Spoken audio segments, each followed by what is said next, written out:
ಇದೀಗ ಕರ್ನಾಟಕ ಎಕ್ಸ್‌ಪ್ರೆಸ್‌ನ ಸುದ್ದಿಗಳನ್ನು ನೋಡ್ತಾ ಹೋಗೋಣ. ವಾಣಿಜ್ಯ ಗ್ಯಾಸ್ ಸಿಲಿಂಡರ್ ಕೊರತೆಗೆ ಹೋಟೆಲ್ ಉದ್ಯಮ ತಲ್ಲಣಗೊಂಡಿದೆ. ರಸ್ತೆ ಬದಿ ವ್ಯಾಪಾರಿಗಳು ಕೂಡ ಬೀದಿಗೆ ಬಿದ್ದಿದ್ದಾರೆ. ಇನ್ನು ಗೃಹೋಪಯೋಗಿ ಗ್ಯಾಸ್ ಸಿಲಿಂಡರ್ಗೂ ಹಾಹಾಕಾರವಿದ್ದಿದೆ. ಕೆಲವೆಡೆ ಗ್ಯಾಸ್ ಏಜೆನ್ಸಿ ಮುಂದೆ ಗಂಟೆಗಟ್ಟಲೆ ನಿಲ್ಲಬೇಕಾದ ಪರಿಸ್ಥಿತಿ ಉದ್ಭವವಾಗಿದೆ. ಬೆಂಗಳೂರಿನ ಪ್ರಸಿದ್ಧ ಬನಶಂಕರಿ ದೇವಾಲಯದಲ್ಲಿ ಅನ್ನಪ್ರಸಾದ ತಯಾರಿಕೆಗೆ ವಾಣಿಜ್ಯ ಗ್ಯಾಸ್ ಸಿಲಿಂಡರ್ ಸಮಸ್ಯೆ ಹಿನ್ನೆಲೆಯಲ್ಲಿ ಭಕ್ತರು ನೆರವಿಗೆ ಧಾವಿಸಿದ್ದಾರೆ. ಯಾವುದೇ ಕಾರಣಕ್ಕೂ ಪ್ರಸಾದ ವಿನಿಯೋಗಕ್ಕೆ ತೊಂದರೆ ಆಗಬಾರದೆಂಬ ಕಾರಣಕ್ಕೆ ಭಕ್ತರು ಗೃಹೋಪಯೋಗಿ ಅಡುಗೆ ಗ್ಯಾಸ್ ಸಿಲಿಂಡರ್ ಅನ್ನು ದೇವಾಲಯಕ್ಕೆ ನೀಡುತ್ತಿದ್ದಾರೆ. ಸಿಲಿಂಡರ್ ಸಿಕ್ಕ ಬೆನ್ನಲ್ಲೇ ಪೂರ್ಣ ಪ್ರಮಾಣದ ಅನ್ನಪ್ರಸಾದ ಸೇವೆ ಆರಂಭಿಸಿದ ಬನಶಂಕರಿ ದೇವಾಲಯ ಆಡಳಿತ ಮಂಡಳಿ ಬೆಳಗ್ಗೆ ಮತ್ತು ಮಧ್ಯಾಹ್ನ ಎರಡೂ ಸಮಯದಲ್ಲೂ ಅನ್ನಪ್ರಸಾದ ಸೇವೆ ಆರಂಭಿಸಿದೆ. ಹೇಗೆ ನಡೀತಾ ಇದೆ ಸರ್ ಈಗ ಪ್ರಸಾದ ನೀಡುವಂಥದ್ದು ಮತ್ತು ಯಾವ ರೀತಿಯಾಗಿ ಮಾರ್ಪಾಡುಗಳು ಮಾಡ್ಕೊಂಡಿದ್ದೀರಿ? ಎರಡು ಟೈಮ್ ಎಲ್ಲ ಮಾಮೂಲಿ ಇದನ್ನ ಅನ್ನ ಸಾಂಬಾರು ಮಾಡ್ತಾ ಇದೀವಿ ಮಧ್ಯಾಹ್ನದ ಹೊತ್ತು, ಇದು ಬೆಳಗ್ಗೆ ಹೊತ್ತು ಬಾತು ಇದು ಎಲ್ಲ ಕೊಡ್ತಾ ಇದೀವಿ. ಬೆಂಗಳೂರಿನಲ್ಲಿ ಕಮರ್ಷಿಯಲ್ ಎಲ್ಪಿಜಿ ಆಯಿತು, ಈಗ ಗೃಹ ಬಳಕೆ ಸಿಲಿಂಡರ್ ಕೊರತೆನೇ ಎಂಬ ಅನುಮಾನ ಮೂಡಿದೆ. ಕೆಲವು ಪ್ರದೇಶಗಳಲ್ಲಿ ಗೃಹ ಬಳಕೆ ಗ್ಯಾಸ್ ಸಿಲಿಂಡರ್ಗಾಗಿ ಜನ ಪರದಾಡುವಂತಾಗಿದೆ. ಲಿಂಗರಾಜಪುರದ ವಿನಯ್ ಗ್ಯಾಸ್ ವಿತರಕರ ಅಂಗಡಿ ಮುಂದೆ ಗ್ರಾಹಕರು ಕ್ಯೂ ನಿಂತಿದ್ದಾರೆ. ಕಳೆದ ಒಂದು ವಾರದಿಂದ ಗ್ಯಾಸ್ ಸಪ್ಲೈ ಆಗದ ಹಿನ್ನೆಲೆಯಲ್ಲಿ 500 ಮೀಟರ್ ಕ್ಯೂ ನಿಂತಿದ್ರು. ಬೆಳಗ್ಗೆಯಿಂದ ಕಾದು ನಿಂತಿರುವ ಗ್ರಾಹಕರು ಹೈರಾಣಾಗಿದ್ರು. ಆಯ್ತು, ಒಂದು 15 ದಿನ ಆಯ್ತು ಬುಕ್ ಮಾಡಾಯ್ತು. ಆಮೇಲೆ ಒಂದ್ಸಲ ಬುಕ್ ಮಾಡಿದ್ವಿ, ಅದೊಂದು ಕ್ಯಾನ್ಸಲ್ ಆಯ್ತು. ಮತ್ತೆ ಇಲ್ಲಿ ಬಂದು ಬುಕ್ ಮಾಡಿಬಿಟ್ಟು OTP ನಂಬರ್ ಇಲ್ಲ ಅಂದ್ರು. OTP ನಂಬರ್ ಇಲ್ಲ ಅಂದ್ರೂ ಕೊಡ್ತೀವಿ ಅಂತ ಹೇಳಿದ್ದಾರೆ. ನಿಂತಿದ್ದೀವಿ. ಯಾವಾಗ ಬಂದು ನಿಂತಿದ್ರಿ ಕ್ಯೂಗೆ? 8ವರೆಗೆ ಬಂದು ನಿಂತಿದ್ದೀವಿ. ಇನ್ನೂ ಸಿಕ್ಕಿಲ್ಲ. ರಾಜ್ಯದ ಎಲ್ಲ ಕಡೆ ಕಮರ್ಷಿಯಲ್ ಸಿಲಿಂಡರ್ ಸಮಸ್ಯೆ ಬಿಗಡಾಯಿಸಿದೆ. ಈ ನಿಟ್ಟಿನಲ್ಲಿ ಬೆಂಗಳೂರು ಗ್ರಾಮಾಂತರ ಜಿಲ್ಲೆ ದೇವನಹಳ್ಳಿ ಹೊರವಲಯದಲ್ಲಿ ಆಹಾರ ಇಲಾಖೆ ಡಿಡಿ ಪ್ರಕಾಶ್ ನೇತೃತ್ವದಲ್ಲಿ ಹೋಟೆಲ್ಗಳ ಪರಿಶೀಲನೆ ನಡೆಸಲಾಯಿತು. ಹೆಚ್ಚುವರಿ ಸಿಲಿಂಡರ್ಗಳ ಸ್ಟಾಕ್ ಮಾಡಿಕೊಂಡಿರುವ ಆರೋಪದಲ್ಲಿ ಪರಿಶೀಲನೆ ನಡೆಸಲಾಯಿತು. ಹಲವು ಹೋಟೆಲ್ಗಳಲ್ಲಿ ಸಿಲಿಂಡರ್ ಪೂರೈಕೆಯಾಗದೆ ಸಂಕಷ್ಟ ಎದುರಾದರೆ ಕೆಲ ಹೋಟೆಲ್ಗಳಿಗೆ ಹೆಚ್ಚುವರಿ ಸಿಲಿಂಡರ್ ಪೂರೈಕೆ ಆಗಿದೆ ಅನ್ನೋ ಆರೋಪ ಎದುರಾಗಿದೆ. ಕಮರ್ಷಿಯಲ್ ಸಿಲಿಂಡರ್ಗಳು ಕಾಳಸಂತೆಯಲ್ಲಿ ಹೋಟೆಲ್ಗಳಿಗೆ ಮಾರಾಟವಾಗುವ ಬಗ್ಗೆ ದೂರು ಬಂದಿತ್ತು. ಸುಮಾರು ಸಿಲಿಂಡರ್ಸ್ ಇಲ್ಲಿ ನೋಡಿ ಸರ್, 5 ಸಿಲಿಂಡರ್ ತುಂಬಿರೋದಿದೆ, 8 ಸಿಲಿಂಡರ್ ಖಾಲಿ ಇದೆ. 3 ವೆಂಡರ್ಸ್ ಬರ್ತಾರೆ, ಅವ್ರು ವೆಂಡರ್ಸ್ ತಗೊಂಡು ಹೋಗ್ಬೇಕಲ್ವಾ? ನೀವು ವೆಂಡರ್ಸ್ ತಗೊಂಡೋಗ್ಲಿ, ಅದು ಪ್ರಧಾನ. ಅದಕ್ಕೆ ಖಾಲಿ ಎಷ್ಟು ಇಟ್ಕೊಳ್ಬೋದು ಅಷ್ಟು ಮಾತ್ರ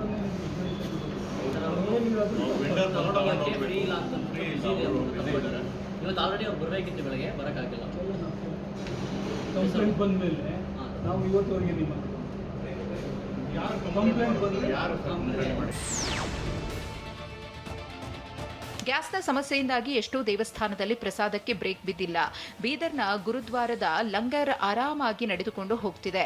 ಸ್ಟೀಮ್ ಒಲೆಯನ್ನು ಬಳಸಿಕೊಂಡು ಪ್ರತಿದಿನ 10,000 ಜನರಿಗೆ ಲಂಗರ್ ವ್ಯವಸ್ಥೆ ಮಾಡಲಾಗ್ತಿದೆ. ಪ್ರತಿದಿನ ಅನ್ನ, ಪಲಾವ್, ಸಾಂಬಾರ್, ಸ್ವೀಟ್, ಚಪಾತಿ, 2 ತರಹದ ಪಲ್ಯ ರೆಡಿ ಮಾಡಲಾಗ್ತಿದೆ. ದೇಶದ ಮೂಲೆ ಮೂಲೆಯಿಂದ ಗುರು ಗ್ರಂಥದ ದರ್ಶನ ಪಡೆಯಲಿಕ್ಕೆ ಬರುವ ಭಕ್ತರು ಇಲ್ಲಿ ಪ್ರಸಾದ ಸ್ವೀಕರಿಸುತ್ತಾರೆ. ಮಿನಿ ಪಂಜಾಬ್ ಅಂತ ಕರೆಯೋ ಗುರುದ್ವಾರದ ಲಂಗರ್ ಗ್ಯಾಸ್ ಬಳಸದೆ ತಯಾರಾಗ್ತಿದೆ.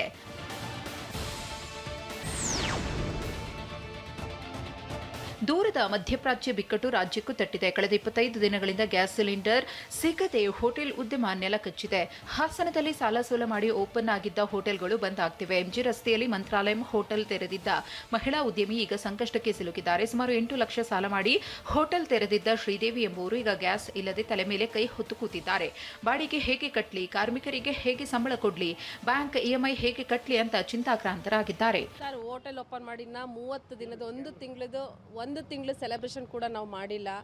ತುಂಬ ಇನ್ವೆಸ್ಟ್ ಮಾಡಿಬಿಟ್ಟು ಅಲ್ಲಿ ಸಾಲ ಮಾಡಿ ತೊಗೊಬಂದು ಮಾಡಿದ್ವಿ. ಅದ್ರ ಫಸ್ಟ್ EMI ಕೂಡ ನಾವು ಪೇ ಮಾಡಿಲ್ಲ. ಆಗಲೇ 2 ಸಾರಿ ನಾವು ಕ್ಲೋಸ್ ಮಾಡಿದ್ದೀವಿ. ತುಂಬ ಗ್ಯಾಸ್ ಪ್ರಾಬ್ಲಮ್ ಆಗಿದೆ ನಮಗಂತೂ. ಎಲ್ಲಿ ಏನು ಪ್ರಾಬ್ಲಮ್ ಆಗ್ತಿದೆಯೋ ಗೊತ್ತಿಲ್ಲ. ನಮಗಂತೂ ತುಂಬ ಹೊಡೆದು ತುಂಬ ಆಸೆ ಕನಸಿಂದ ನಾವು ಮಂತ್ರಾಲಯ ವೆಜ್ ಅಂತ ರಾಯರ ಅನುಗ್ರಹ ಅಂದ್ಕೊಂಡು ಓಪನ್ ಮಾಡಿದ್ವಿ. ಗ್ಯಾಸ್ದಿಂದ ನಮಗೆ ಫಸ್ಟ್ EMI ಕೂಡ ನಾವೆಲ್ಲೂ ಪೇ ಮಾಡಿಲ್ಲ. ತುಂಬ ಸಫರ್ ಮಾಡ್ತಾ ಇದ್ದೀವಿ. ವಾಣಿಜ್ಯ ಗ್ಯಾಸ್ ಸಿಲಿಂಡರ್ ಅಭಾವ ಬೀದಿ ಬದಿ ಹೋಟೆಲ್, ಟೀ ಶಾಪ್ಗೂ ತಟ್ಟಿದೆ. ಗದಗ ಜಿಲ್ಲೆ ನರಗುಂದ ಪಟ್ಟಣದಲ್ಲಿ ವ್ಯಾಪಾರಿಗಳ ಬದುಕು ಬೀದಿಗೆ ಬಂದಿದೆ. 10 ವರ್ಷಗಳಿಂದ ನಡೆಸಿಕೊಂಡು ಬರುತ್ತಿದ್ದ ಹೋಟೆಲ್ಗಳು ಬಂದ್ ಆಗಿವೆ. Egg rice, chicken pakoda, pulao, bajji, mirchi ಮಾಡುತ್ತಿದ್ದ ಹಲವು ಹೋಟೆಲ್ಗಳು ಮುಚ್ಚಿವೆ. ಗ್ಯಾಸ್ ಜೊತೆಗೆ ಎಣ್ಣೆ, ತರಕಾರಿ, ಹಸಿಬೇಳೆ ಹಿಟ್ಟಿನ ದರವೂ ಕೂಡ ಗಗನಕ್ಕೇರಿದೆ. ಇದರಿಂದಾಗಿ ಹೋಟೆಲ್ ನಡೆಸುವುದು ಕಷ್ಟ ಅಂತ ಬೀದಿ ಬದಿ ವ್ಯಾಪಾರಿಗಳು ಅಳಲು ತೋಡ್ಕೊಂಡಿದ್ದಾರೆ.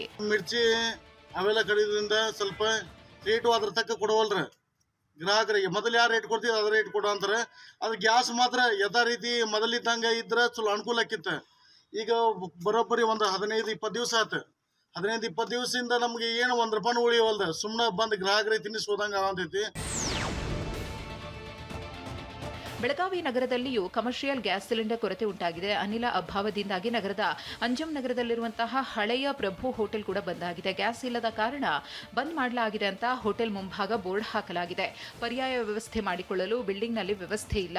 ಹೀಗಾಗಿ ಹೋಟೆಲ್ ಬಂದ್ ಮಾಡಿದ್ದೇವೆ ಅಂತ ಮಾಲೀಕರು ಹೇಳಿದ್ದಾರೆ. ಈಗ ಒಂದು 3 ದಿವಸ ಆಯ್ತು ಗ್ಯಾಸ್ ಕೊಟ್ಟಿಲ್ಲ. ಅದು ನನ್ನ ಕಡೆ ಸ್ವಲ್ಪ ಗ್ಯಾಸ್ ಇತ್ತು, ಅದನ್ನೇ ಎಲ್ಲ ಮುಗಿಸಿ 2 ದಿವಸ ಆಯ್ತು. ಈಗ ಹೋಟೆಲ್ ಬಂದಿದೆ, 2 ದಿನದಿಂದ ಬಂದಿದೆ. ಹೋಟೆಲ್ ಬಂದ್ನಿಂದಾಗಿ ಮಾಲೀಕರು ಅಲ್ಲದೆ ಕಾರ್ಮಿಕರು ಕೂಡ ಸಂಕಷ್ಟಕ್ಕೆ ಸಿಲುಕಿದ್ದಾರೆ. ಕೈಗೆ ಕೆಲಸ ಇಲ್ಲದೆ ಕಂಗಾಲಾಗಿದ್ದಾರೆ.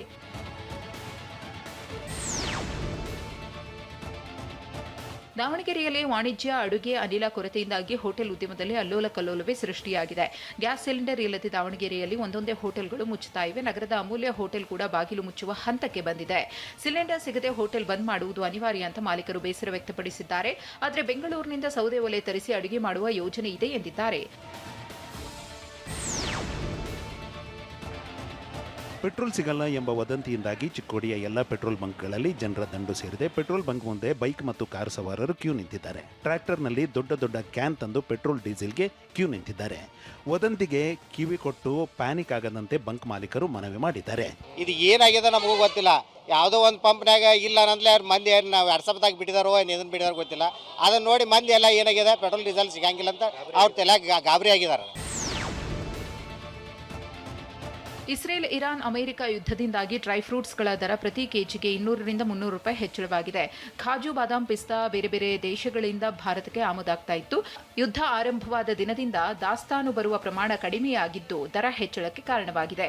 ಇದೇ ಪರಿಸ್ಥಿತಿ ಮುಂದುವರೆದರೆ ಡ್ರೈ ಫ್ರೂಟ್ಸ್ಗಳು ಸಿಗೋದು ಕಷ್ಟ ಎನ್ನಲಾಗಿದ್ದು ದರ ಹೆಚ್ಚಳದ ಬಗ್ಗೆ ಗ್ರಾಹಕರು ಪ್ರಶ್ನೆ ಮಾಡುತ್ತಿದ್ದಾರೆ. ಪಿಸ್ತಾ, ಬಾದಾಮು, ಅಂಜೀರು ಹೊರಗಡೆಯಿಂದನೇ ಬರೋದು ಇವೆಲ್ಲ, ಅಕ್ರೋಡವೆಲ್ಲ. ಈಗ ಆಲ್ರೆಡಿ ಒಂದೊಂದು ಕೆಜಿಗೆ 200-300 ಜಾಸ್ತಿ ಆಗಿದೆ.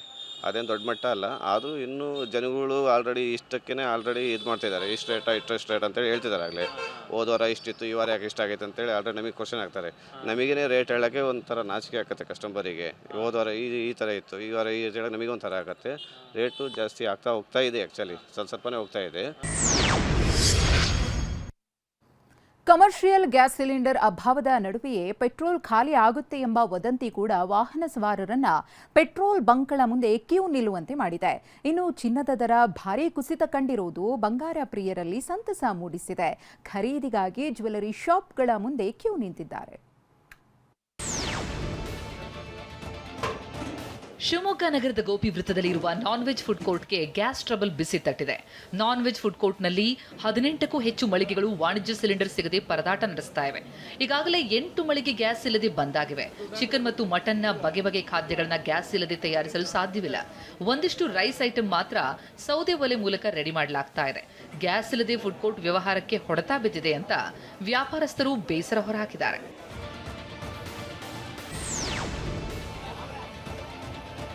ಮಧ್ಯಪ್ರಾಚ್ಯ ದೇಶಗಳಲ್ಲಿ ಯುದ್ಧದ ಹಿನ್ನೆಲೆ ಸಾಮಾನ್ಯ ಜೀವನಕ್ಕೆ ಬಹಳ ತೊಂದರೆಯಾಗಿದೆ. ಮುಂದಿನ ದಿನಗಳಲ್ಲಿ ಪೆಟ್ರೋಲ್ ಸಿಗಲ್ಲ ಎಂಬ ವದಂತಿಯ ಹಿನ್ನೆಲೆ ರಾಯಚೂರು ಜಿಲ್ಲೆ ಸಿರುವಾರದಲ್ಲಿ ಪೆಟ್ರೋಲ್ ಹಾಕಿಸಿಕೊಳ್ಳಲು ಸವಾರರು ಮುಗಿಬಿದ್ದಿದ್ದಾರೆ. ಪೆಟ್ರೋಲ್ ಬಂಕ್ಗಳಲ್ಲಿ ಜನ ಸರತಿ ಸಾಲಿನಲ್ಲಿ ನಿಂತಹ ದೃಶ್ಯ ಕಂಡುಬಂತು. ಜನ ತಾವು ಸರತಿ ಸಾಲಲ್ಲಿ ನಿಂತಿದ್ದಲ್ಲದೆ ವಾಹನಗಳ ಜೊತೆ ಬಾಟಲ್, ಕ್ಯಾನ್ಗಳನ್ನು ತಂದು ಸಾಲು ನಿಂತಿದ್ದಾರೆ.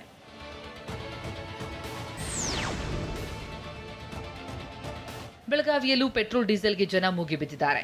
ಅಜಂ ನಗರ್, ಕೊಲ್ಲಾಪುರ ಸರ್ಕಲ್, ನೆಹರು ನಗರ, ವೈಭವ ನಗರ, ಗಾಂಧಿನಗರದಲ್ಲಿರುವ ಪೆಟ್ರೋಲ್ ಬಂಕ್ಗಳ ಮುಂದೆ ಗ್ರಾಹಕರು ಕ್ಯೂ ನಿಂತಿದ್ರು. ಯುದ್ಧದ ಹಿನ್ನೆಲೆ 4 ದಿನಗಳ ಕಾಲ ಪೆಟ್ರೋಲ್ ಸಿಗಲ್ಲ ಎನ್ನುವ ವದಂತಿಯಿಂದಾಗಿ ಜನ ಪೆಟ್ರೋಲ್ ಬಂಕ್ಗಳಿಗೆ ದೌಡಾಯಿಸಿದ್ರು.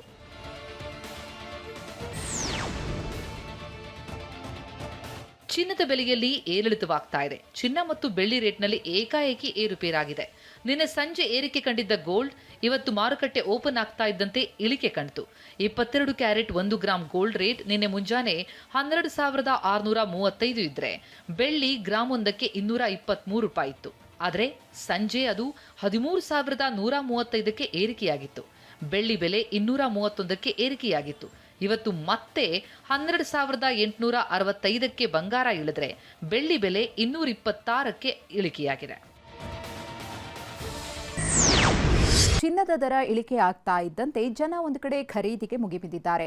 ಆದರೆ ಮತ್ತೊಂದು ಕಡೆ ಬಂಗಾರದ ಬೆಲೆಯ ಹಾವು ಏಣಿ ಆಟದಿಂದ ಚಿನ್ನ ಖರೀದಿಸಿ ಅಂಗಡಿಯಲ್ಲಿ ಇಡಲು ಸಾಧ್ಯವಾಗ್ತಿಲ್ಲ ಅಂತ ಮಾಲೀಕರು ಗೋಳಾಡ್ತಿದ್ದಾರೆ.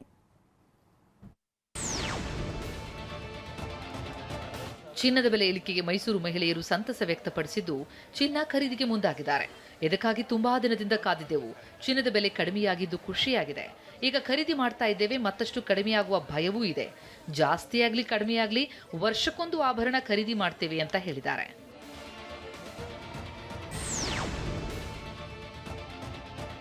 ಚಿನ್ನದ ದರದಲ್ಲಿ ಇಳಿಕೆ ಹಿನ್ನೆಲೆ ಬೆಳಗಾವಿಯಲ್ಲೂ ಗ್ರಾಹಕರು ಚಿನ್ನ ಖರೀದಿಗೆ ಉತ್ಸಾಹ ತೋರುತ್ತಿದ್ದಾರೆ. ಬೆಳಗಾವಿಯಲ್ಲಿರುವ ಚಿನ್ನದಂಗಡಿಯಲ್ಲಿ ಮಹಿಳೆಯರು ಚಿನ್ನ ಖರೀದಿ ಮಾಡ್ತಿದ್ದು, ಮದುವೆ ಸೀಸನ್ ಹಿನ್ನೆಲೆ 2 ದಿನಗಳಿಂದ ಖರೀದಿ ಹೆಚ್ಚಾಗಿದೆ. ಗ್ರಾಹಕರು ಹೆಚ್ಚಿನ ಪ್ರಮಾಣದಲ್ಲಿ ಬರ್ತಾ ಇದ್ದು 10-20 ಗ್ರಾಂ ಚಿನ್ನ ಖರೀದಿ ಮಾಡೋರು ಈಗ ಹೆಚ್ಚು ಚಿನ್ನ ಖರೀದಿ ಮಾಡ್ತಿದ್ದಾರೆ ಅಂತ ಮಾಲೀಕರು ಹೇಳಿದ್ದಾರೆ. ಚಿನ್ನದ ದರ ಮತ್ತಷ್ಟು ಇಳಿಕೆಯಾಗುವ ನಿರೀಕ್ಷೆ ಇದ್ದು, ಇಳಿಕೆಯಾದರೆ ಅನುಕೂಲ ಅಂತ ಮಹಿಳೆಯರು ಹೇಳ್ತಿದ್ದಾರೆ.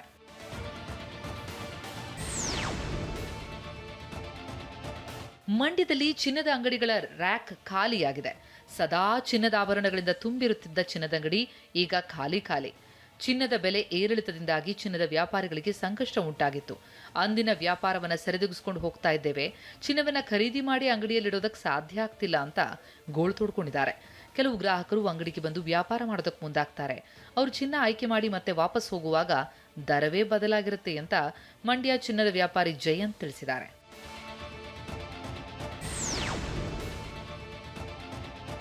ಬೀದರ್ನಲ್ಲಿ ವೈದ್ಯಕೀಯ ವಿದ್ಯಾರ್ಥಿ ಆತ್ಮಹತ್ಯೆ ಮಾಡಿಕೊಂಡಿದ್ದಾನೆ. ಬ್ರಿಮ್ಸ್ ಕಾಲೇಜು ವಸತಿ ನಿಲಯದಲ್ಲಿ ಅನಿಷ್ಕಾರ್ ಚೌಹಾನ್ ಎಂಬ ವಿದ್ಯಾರ್ಥಿ ಫ್ಯಾನ್ಗೆ ನೇಣು ಬಿಗಿದುಕೊಂಡು ಸಾವಿಗೆ ಶರಣಾದ. ಎಂಬಿಬಿಎಸ್ ಅಂತಿಮ ವರ್ಷದಲ್ಲಿ ವ್ಯಾಸಂಗ ಮಾಡ್ತಾ ಇದ್ದ ಅನಿಷ್ಕಾರ್ ಕಲಬುರಗಿ ಜಿಲ್ಲೆಯ ಕಾಚಿಂಚೋಳಿ ನಿವಾಸಿಯಾಗಿದ್ದ. ಆತ್ಮಹತ್ಯೆಗೆ ನಿಖರ ಕಾರಣ ತಿಳಿದು ಬಂದಿಲ್ಲ. ಬ್ರಿಮ್ಸ್ ವಸತಿ ನಿಲಯಕ್ಕೆ ಪೊಲೀಸರು ಭೇಟಿ ನೀಡಿ ಪರಿಶೀಲನೆ ನಡೆಸಿದರು.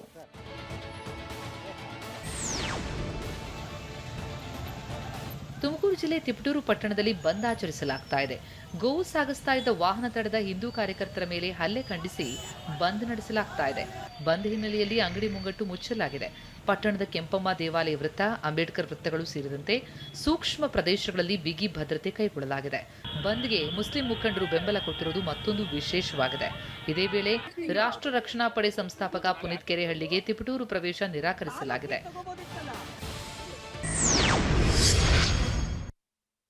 ಬೆಂಗಳೂರಿನ ಕೆಂಗೇರಿಯಲ್ಲಿ ಮಹಿಳೆ ಶವ ಪತ್ತೆ ಪ್ರಕರಣಕ್ಕೆ ಟ್ವಿಸ್ಟ್ ಸಿಕ್ಕಿದೆ. ಆಕೆಯದ್ದು ಕೊಲೆಯಲ್ಲ, ಅಪಘಾತದಲ್ಲಿ ಸತ್ತಿದ್ದು ಅನ್ನೋದು ತನಿಖೆಯಲ್ಲಿ ತಿಳಿದು ಬಂದಿದೆ. ಚಿಕ್ಕಮಗಳೂರಿನಲ್ಲಿ ಲವ್ ಜಿಹಾದ್ ಆರೋಪದ ಹಿನ್ನೆಲೆಯಲ್ಲಿ ಅಪ್ರಾಪ್ತನ ಮೇಲೆ ಹಲ್ಲೆ ಮಾಡಲಾಗಿದೆ. ಚಿತ್ರದುರ್ಗದಲ್ಲಿ ಆಸಿಡ್ ದಾಳಿ ಪ್ರಕರಣದ ಆರೋಪಿಗೆ ಪೊಲೀಸರು ಕೋಳ ತೊಡಿಸಿದ್ದಾರೆ. ಚಿಕ್ಕಬಳ್ಳಾಪುರದ ಚಿಂತಾಮಣಿಯಲ್ಲಿ ಬೆಂಕಿ ಹಚ್ಚಿದ್ದರಿಂದ ಗಂಭೀರವಾಗಿ ಗಾಯಗೊಂಡಿದ್ದ ಮಹಿಳೆ ಚಿಕಿತ್ಸೆ ಫಲಕಾರಿಯಾಗದೆ ಮೃತಪಟ್ಟಿದ್ದಾರೆ. ಸುಟ್ಟ ಗಾಯಗಳಿಂದ ಸಾವು ಬದುಕಿನ ನಡುವೆ ಹೋರಾಟ ನಡೆಸುತ್ತಿದ್ದ ಲಕ್ಷ್ಮೀ ದೇವಮ್ಮ ಚಿಕಿತ್ಸೆ ಫಲಕಾರಿಯಾಗದೆ ಸಾವನ್ನಪ್ಪಿದ್ದಾರೆ. ಮೃತ ಲಕ್ಷ್ಮೀ ದೇವಮ್ಮ ಪುತ್ರ 40 ವರ್ಷದ ಪುರುಷೋತ್ತಮ 20 ವರ್ಷದ ಶ್ರಾವಣಿ ಎಂಬಾಕೆಯನ್ನು ಪ್ರೀತಿಸಿ 2ನೇ ಮದುವೆಯಾಗಿದ್ದ. ಇದರಿಂದ ಕೋಪಗೊಂಡ ಶ್ರಾವಣಿ ಸಹೋದರರು ಪುರುಷೋತ್ತಮ್ಗಾಗಿ ಹುಡುಕಾಟ ನಡೆಸುತ್ತಿದ್ದರು. ಮಾರ್ಚ್ 21ರಂದು ಪುರುಷೋತ್ತಮ ಮನೆಗೆ ಬಂದಿದ್ದ ಆರೋಪಿಗಳು ಶೋಧ ನಡೆಸಿದ್ರು. ಪುರುಷೋತ್ತಮ ಸಿಗದೇ ಇದ್ದಾಗ ಮಲಗಿದ್ದ ಲಕ್ಷ್ಮೀ ದೇವಮ್ಮರ ಮೇಲೆ ಪೆಟ್ರೋಲ್ ಸುರಿದು ಬೆಂಕಿ ಹಚ್ಚಿ ಪರಾರಿಯಾಗಿದ್ದಾರೆ. ಗಂಭೀರವಾಗಿ ಗಾಯಗೊಂಡಿದ್ದ ಲಕ್ಷ್ಮೀ ದೇವಮ್ಮರನ್ನ ಬೆಂಗಳೂರಿನ ವಿಕ್ಟೋರಿಯಾ ಆಸ್ಪತ್ರೆಗೆ ದಾಖಲಿಸಲಾಗಿತ್ತು. ಆದರೆ ಚಿಕಿತ್ಸೆ ಫಲಕಾರಿಯಾಗದೆ ಲಕ್ಷ್ಮೀ ದೇವಮ್ಮ ಮೃತಪಟ್ಟಿದ್ದಾರೆ. ಈ ಸಂಬಂಧ ಮೂಡಲ್ ಚಿಂತನಹಳ್ಳಿ ಗ್ರಾಮದ ನವೀನ್ ವಿನೋದ್ ಎಂಬುವರನ್ನ ಪೊಲೀಸರು ಬಂಧಿಸಿದ್ದಾರೆ.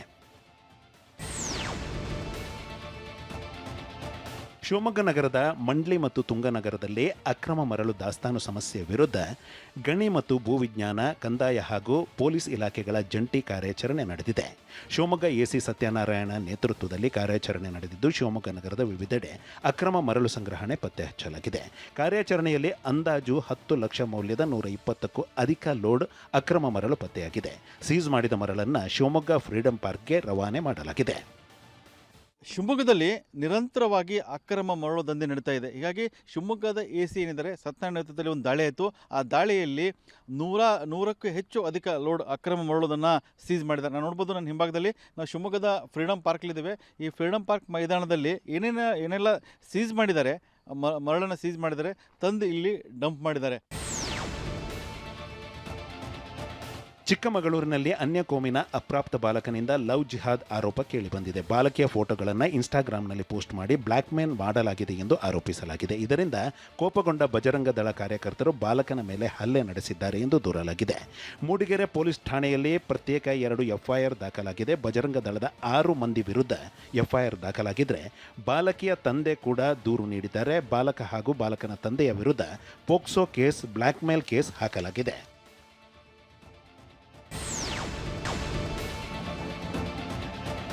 ರಾಯಚೂರು ಜಿಲ್ಲೆ ಮಸ್ಕಿ ಪಟ್ಟಣದ ಮುದಗಲ್ ರಸ್ತೆಯಲ್ಲಿ ಜೆಸಿಬಿಗಳ ಗರ್ಜನೆ ಕೇಳಿಬಂದಿದ್ದು ಒತ್ತುವರಿ ತೆರವುಗೊಳಿಸಲಾಗಿದೆ. ಬೆಳ್ಳಂಬೆಳಿಗ್ಗೆ ಬಿಗಿ ಪೊಲೀಸ್ ಬಂದೋಬಸ್ತಿನಲ್ಲಿ ತೆರವು ಕಾರ್ಯಾಚರಣೆ ನಡೆಸಲಾಗಿದೆ. ರಸ್ತೆ ವಿಸ್ತರಣೆ ಮತ್ತು ಸಾರ್ವಜನಿಕ ಸಂಚಾರ ಸುಗಮಗೊಳಿಸುವ ಉದ್ದೇಶದಿಂದ ಕ್ರಮ ಕೈಗೊಳ್ಳಲಾಗಿತ್ತು. ತಹಶೀಲ್ದಾರ್ ಮಂಜುನಾಥ್ ಭೋಗಾವತಿ ಮತ್ತು ಪುರಸಭೆ ಮುಖ್ಯಾಧಿಕಾರಿ ನರಸರೆಡ್ಡಿ ನೇತೃತ್ವದಲ್ಲಿ ತೆರವು ಕಾರ್ಯ ನಡೆಸಲಾಯಿತು.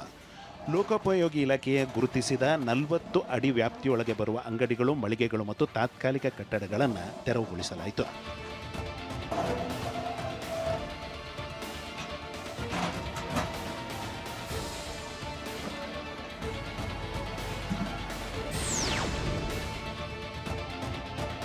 ಸಾಲಗಾರರ ಕಾಟದಿಂದ ಬೇಸತ್ತು ಕಳ್ಳತನ ಮಾಡುತ್ತಿದ್ದ ಯುವಕ ಮತ್ತು ಆತನ ಗ್ಯಾಂಗ್ ಅನ್ನು ಹೊನ್ನಾಳಿ ಪೊಲೀಸರು ಲಾಕ್ ಮಾಡಿದ್ದಾರೆ. ನಿಯಾಜ್ ಹಾವೇರಿ ಮತ್ತಿತನ ಸ್ನೇಹಿತರಾದ ಮುಸ್ತಾಕ್, ಸಾಹಿಲ್, ಅಂಜುಮ್ ಮೊದಲಾದವರು ಬಂಧಿತ ಆರೋಪಿಗಳು. ಆನ್ಲೈನ್ ಗೇಮ್ ಹಾಗೂ ಕ್ರಿಕೆಟ್ ಬೆಟ್ಟಿಂಗ್ ಸಹವಾಸದಿಂದ ಲಕ್ಷಾಂತರ ರೂಪಾಯಿ ಸಾಲ ಮಾಡಿಕೊಂಡಿದ್ದ ನಿಯಾಜ್ ಗೆಳೆಯರ ಜೊತೆ ಸೇರಿ ಈ ಕಳ್ಳತನಕ್ಕೆ ಇಳಿದಿದ್ದ. ಬಂಧಿತರಿಂದ 2.12 ಲಕ್ಷ ರೂಪಾಯಿ ಮೌಲ್ಯದ ಚಿನ್ನ ಹಾಗೂ 20 ಲಕ್ಷ ರೂಪಾಯಿ ಮೌಲ್ಯದ 2 ಕಾರ್ ವಶಪಡಿಸಿಕೊಳ್ಳಲಾಗಿದೆ. ಈ ಗ್ಯಾಂಗ್ ಇನ್ನಷ್ಟು ಪ್ರಕರಣಗಳಲ್ಲಿ ಭಾಗಿಯಾಗಿರುವ ಶಂಕೆ ವ್ಯಕ್ತವಾಗಿದೆ. ಬೆಂಗಳೂರಿನ ಅಭಿಜಿತ್ ಬೆಂಗೇರಿ ಫೌಂಡೇಶನ್ ವತಿಯಿಂದ ಸಾಯಿ ಸಂಗಮ ಮಲ್ಟಿ ಸ್ಪೆಷಾಲಿಟಿ ಹಾಸ್ಪಿಟಲ್ನಲ್ಲಿ ಉಚಿತ ಆರೋಗ್ಯ ತಪಾಸಣೆ ಶಿಬಿರ ಆಯೋಜಿಸಲಾಗಿದ್ದು, ವೈದ್ಯ ವೀರೇಶ್ ನೇತೃತ್ವದಲ್ಲಿ ನಡೆದ ಈ ಶಿಬಿರದಲ್ಲಿ ಉಚಿತ ಆರೋಗ್ಯ ತಪಾಸಣೆ ಮಾಡಲಾಯಿತು. ಸಾಯಿ ಸಂಗಮ ಮಲ್ಟಿ ಸ್ಪೆಷಾಲಿಟಿ ಹಾಸ್ಪಿಟಲ್ ಮಾಲೀಕ ಶಿವಕುಮಾರ್, ಕ್ರೀಡಾಪಟು ಗುರುರಾಜ್ ಕುಲಕರ್ಣಿ ಸೇರಿದಂತೆ ಹಲವರು ಭಾಗವಹಿಸಿದ್ರು. ಅಭಿಜಿತ್ ಬೆಂಗೇರಿ ಅಧ್ಯಕ್ಷತೆ ವಹಿಸಿದ್ರೆ ಫೌಂಡೇಶನ್ನ ಕಾರ್ಯದರ್ಶಿ ವಿಮರ್ಶಾ ಉಪಸ್ಥಿತರಿದ್ದರು.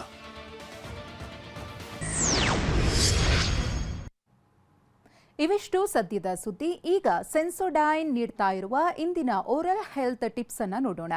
ನೀವು ಹಲ್ಲುಜ್ಜೋಕೆ ಹಾರ್ಡ್ ಬ್ರಷ್ ಯೂಸ್ ಮಾಡ್ತಿದ್ರೆ ನಿಮ್ಮ ಹಲ್ಲುಗಳು ಬೇಗ ಸವೆದು ಹೋಗುತ್ತವೆ. ಅದಕ್ಕಿಂತ ಮುಖ್ಯವಾಗಿ ಒಸಡಿಗೆ ಹಾನಿಯಾಗುತ್ತೆ ಅಂತ ದಂತ ವೈದ್ಯರು ಎಚ್ಚರಿಕೆ ನೀಡುತ್ತಿದ್ದಾರೆ. ಹಾಗಾಗಿ ಪ್ರತಿದಿನ ಮೃದುವಾದ ಬ್ರಷ್ ಬಳಕೆ ಮಾಡಿ ಅನ್ನೋದು ತಜ್ಞರ ಸಲಹೆ. ಈ ವರ್ಲ್ಡ್ ಓರಲ್ ಹೆಲ್ತ್ ದಿನದಂದು ನಿಮ್ಮ ಹಲ್ಲುಗಳ ಆಯಸ್ಸನ್ನು ಗಟ್ಟಿ ಮಾಡಿಕೊಳ್ಳಿ.